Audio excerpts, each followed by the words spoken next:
It is a budget bombshell that nobody saw coming. It's budget day. Here it is here at Queen's Park. And the Liberals today announcing free prescription drugs for every child and youth under the age of 25. All they need to have is a valid OHIP card. Starting January 1st, 2018, we will be expanding universal health care by providing free drug coverage for everyone aged 24 and under.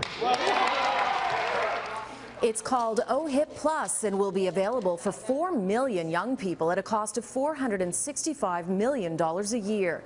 It's the first program of its kind in this country. The Wynne government is calculating it will turn their dismal approval ratings around in time for the next election in just over a year and help the Premier steal votes from the NDP, who just released their own pharmacare plan. Is she out-lefting the left again, like she did in the last election, which led to her victory? On the contrary, look, I mean, if I'm a young person, maybe this will impact me, but it won't impact my parents. If I'm a young person like my son, who's 24 years old now, this will not have an impact on him whatsoever.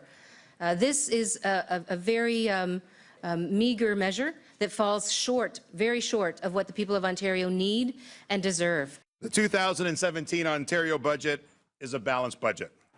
It's the result of the hard work of the people of Ontario. Yes, the budget is balanced while still spending an increased $11.5 billion on health care. Is it going to be enough to stop the images of people who were in the hospital waiting in hallways, lying in closets, hoping for a bed in a proper room? Is this going to be enough to stop that? Because that's not going to be a good image just before an election. So, again, this is about the people of Ontario, and that's our priority.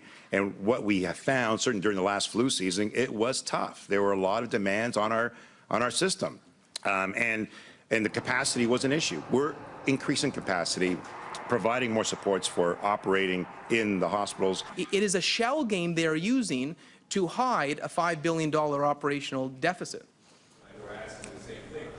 So most of what was in the budget today was already announced previously by the government. So the real surprise, the only surprise, was pharmacare, basically. But here's some other things that you need to know. Now, the budget was balanced for the first time in close to a decade, and the next two budgets after this are supposed to be balanced as well. However, here's the bad news that the government really doesn't want us to focus on very much.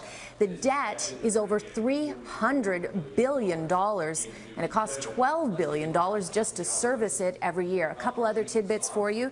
Seniors getting a little bit of a break with a transit tax credit.